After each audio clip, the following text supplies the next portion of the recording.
এখন সামনের মানুষটা তোমার সাথে মাইন্ড গেম খেলছে, তোমাকে মেন্টালি টর্চার করছে। যখন তুমি কোনো মানুষকে একটা জিনিস কন্টিনিউ দিয়ে যাবে, কোনো জিনিসের অভ্যস্ত করে দেবে, তারপরে সেই মানুষটাকে সেই জিনিসটা দেওয়া বন্ধ করে দেবে, তখন সেই মানুষটা তোমার জন্য পাগল হয়ে যাবে, তোমার জন্য ছটফট করবে। আর ঠিক এরকমই মাইন্ড গেম সেই মানুষটা তোমার সাথে খেলছে, তোমাকে এখন মেন্টালি টর্চার করছে, তুমি তার জন্য পাগল হয়ে যাচ্ছ, কোনো কিছুতেই ফোকাস করতে পারছো না, নিজের লাইফে কোনো কিছু করতে পারছো না, শুধুমাত্র তাকে নিয়ে চিন্তা ভাবনা করছো, তার ভাবনায় ডুবে রয়েছো। আর লাভ, রিলেশনশিপ, এই সব কিছু আমাদের চিন্তা ভাবনার মধ্যে হয়ে থাকে। সামনের মানুষটাকে নিয়ে আমরা অনেক রকম অনেক কিছুই ভাবতে থাকি, তাকে নিয়ে অনেক বড় বড় স্বপ্ন দেখি। আর যখনই সামনের মানুষটা আমাদেরকে কল মেসেজ করা কমিয়ে দেয় বা বন্ধ করে দেয়, আমাদের সঙ্গে আগের মতো কথা বলে না, তখনই তাকে নিয়ে আমাদের চিন্তা ভাবনা আরও বেশি বেড়ে যায়। তখন আমরা আরও অনেক রকমের চিন্তা ভাবনা করি যে ও আমার সঙ্গে এরকম কেন করলো, ও আমার সঙ্গে এরকম করতে পারলো, ও কিভাবে আমার সঙ্গে এরকম করলো, কেন আমাকে ইগনোর করছে, আমার সাথে কথা বলছে না। তো আজকের ভিডিওতে আমি তোমাকে শিখাবো কিভাবে সামনের মানুষটাকে তুমি মেন্টালি টর্চার করবে, সেই মানুষটা তোমার জন্য পাগল হবে, সে তোমার জন্য ছটফট করবে। দেখো, যখনই সামনের মানুষটা আমাদের মধ্যে এটা অভ্যাস বানিয়ে দেয়, তার সঙ্গে কথা বলা, তার সঙ্গে সময় কাটানো, তারপরে যখনই সেই মানুষটা এটা দেওয়া বন্ধ করে দেয়, তখন আমরা খুব তাড়াতাড়ি এই জিনিসটাকে সলভ করার চেষ্টা করি। আমরা এটা মনে করি যে এখনই যেন সব কিছুই ঠিক হয়ে যায়, এখনই যেন ও আমাকে ইগনোর করা বন্ধ করে দেয়, আমার সঙ্গে আগের মতো ভালো করে কথা বলতে শুরু করে দেয়। কিন্তু আমরা এটার পদ্ধতি জানি না, যেটার কারণে সামনের মানুষটা আমাদের প্রতি বিরক্ত হয়ে গিয়ে আমাদেরকে ব্লক করে চলে যায় বা পুরোপুরিভাবে কথা বলা বন্ধ করে দেয়। কারণ যখন তুমি পদ্ধতি জানবে না, তখন তুমি সম্পর্ক ঠিক করার জন্য তার প্রতি অনেক বেশি এফোর্ট লাগাবে, তার কাছে অনেক রিকোয়েস্ট করবে, তাকে বোঝানোর চেষ্টা করবে। আর এই সব কিছুর কারণে সামনের মানুষটা বিরক্ত হয়ে গিয়ে হয়তো ব্লক করে দেবে, নয়তো কথা বলা বন্ধ করে দেবে। আর বহু মানুষের রিলেশনের মধ্যে এরকমই হয়েছে। তো কিভাবে তার সাথে মাইন্ড গেম খেলবে, তার কাছ থেকে কিভাবে তুমি রিমোটটা কাড়িয়ে নেবে। এখন রিমোট তার হাতে আছে, সে তোমাকে তার ইচ্ছা মতো নাচাচ্ছে, তার কথা মতো চালাচ্ছে, তার কাছ থেকে তোমাকে রিমোটটা কাড়িয়ে নিতে হবে। তখন সম্পর্ক তোমার মতো চলবে, তুমি তাকে ইচ্ছা মতো নাচাবে। আর এটা করার জন্য তোমাকে কিছু জিনিস ফলো করতে হবে। অনেকেই এরকম আছে, যখনই তার প্রিয় মানুষটা তাকে গুরুত্ব দেয় না, তাকে ইগনোর করে, তখন তার উপরে রেগে যায়, মনের মধ্যে এরকম ভেবে নেয় যে আমি আর ওর সঙ্গে কথা বলবো না, আর ওকে কল মেসেজ করবো না। কিন্তু এরকম বেশি দিন পর্যন্ত নয়, 2 দিন 3 দিন পর্যন্ত তার সঙ্গে কথা বলা বন্ধ রাখে, তারপরে আবার তাকে কল মেসেজ করা শুরু করে দিচ্ছে, আবার তার কাছে সেই একই রকম রিকোয়েস্ট করছে, একই রকম ব্যবহার করছে। তো 3 থেকে 7 দিন পর্যন্ত যখন তুমি তার সাথে কথা বলা বন্ধ রাখবে, তখন সেই মানুষটা অনেক বেশি আনন্দ পায়। সেই মানুষটা এটা মনে করে যে তুমি আর তাকে বিরক্ত করছো না, তুমি আর তার পিছনে দৌড়াচ্ছ না, সে এটা মনে করে যে এখন আমার জীবনে আমি খুব ভালোভাবে কাটাতে পারবো। কিন্তু তার এই আনন্দটা 3 থেকে 7 দিন পর্যন্ত থাকবে, 7 দিন পরেই আসল খেলা শুরু। কিন্তু বহু মানুষ আছে এখানেই হার স্বীকার করে নেয়, এখানেই তার দুর্বলতা সামনের মানুষটার কাছে দেখিয়ে দেয়, তার কাছে কাকুতি মিনতি করতে শুরু করে দেয়। কিন্তু এখানেই তোমাকে স্ট্রংভাবে দাঁড়িয়ে থাকতে হবে। 7 দিন পরে সেই মানুষটার তোমার কথা মনে পড়বে, সে তোমাকে নিয়ে ভাবতে শুরু করবে। প্রথম 7 দিন তো সে খুব আনন্দতে দিন কাটাবে, 7 দিন পরে সে এটা ভাববে যে কি হয়ে গেল, সম্পর্ক শেষ হয়ে গেল নাকি, ও আর আমাকে কেন কল মেসেজ করছে না। অনেক মানুষ আছে নো কন্ট্যাক্ট রুল ফলো করে, কিন্তু মাঝে মধ্যে তার সঙ্গে কথা বলে নেয়, সে একটা মেসেজ করলে রিপ্লাই দিয়ে দেয়, সামনে থেকে তাকে কল করে দেয়, তাকে মেসেজ করে দেয়।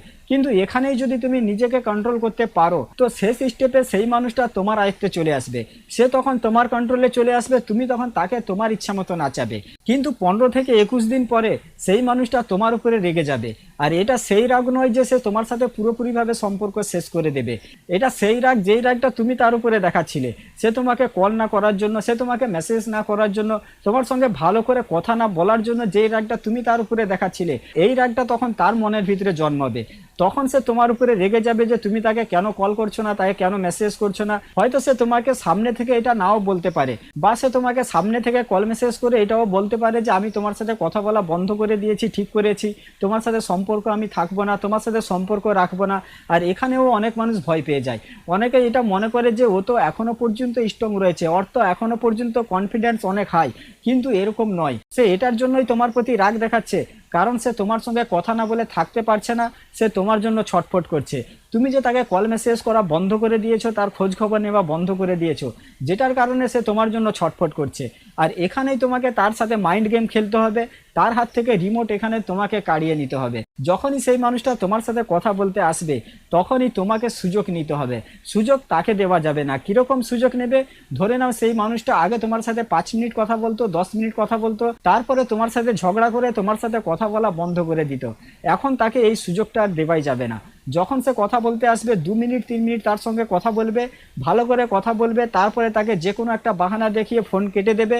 তাকে এরকম বলে দেবে যে আমি 5 মিনিট পরে তোমাকে ফোন করছি, এরকমভাবে টাইম দিয়ে দেবে। তারপরে তুমি তাকে আর নিজের থেকে ফোন করবে না, যতক্ষণ না সে আবার না সামনে থেকে তোমাকে ফোন করে। আমি বলছি সেই মানুষটা আবার সামনে থেকে তোমাকে ফোন করবে, আবার তোমাকে মেসেজ করবে। সেই মানুষটা তখন আস্তে আস্তে তার দুর্বলতা তোমার কাছে দেখাতে শুরু করবে। সে তখন তোমার কাছে রিকোয়েস্ট করবে কথা বলার জন্য। যদি তুমি নিজেকে এখান পর্যন্ত কন্ট্রোল করতে পারো, কিন্তু সামনের মানুষটা মাঝে মধ্যে তোমাকে কল মেসেজ করে দিচ্ছে, তুমি তার কাছে আবার তোমার ফিলিংস, তোমার ইমোশনস সব কিছু দেখাতে শুরু করে দিচ্ছ, তুমি এটা ভেবে নিচ্ছ যে ও আমার জীবনে ফিরে চলে এসেছে, আমার সাথে ভালো করে কথা বলছে। এরকম কিন্তু নয়, এরকম ধারণা ভুল। কিছুটা সময় দিতে হবে। যখন সেই মানুষটা তোমার প্রতি রাগ দেখাচ্ছে, তখন এটা ভেবে নাও যে সেই মানুষটা জেলাস ফিল করছে, সেই মানুষটা ছটফট করছে। আর এখান থেকে রিলেশনশিপ তোমার আয়ত্তে করে নিতে হবে। আগে যেগুলো ভুল করেছিলে সেইগুলো ভুল করা বন্ধ করে দেবে। আগে যে তাকে দেখিয়েছিলে তুমি তাকে কতটা ভালোবাসো, তুমি তাকে ছাড়া থাকতে পারবে না, সে তোমাকে ছেড়ে চলে গেলে তুমি অনেক বেশি দুঃখ কষ্ট পাবে, এইগুলো জিনিস তার কাছে আর ভুল করেও দেখাতে যাবে না। পুরোপুরিভাবে নর্মালভাবে থাকো, তাকে এটা দেখাও সে তোমার জীবন থেকে চলে গেলেও তোমার কোনো কিছুই হবে না।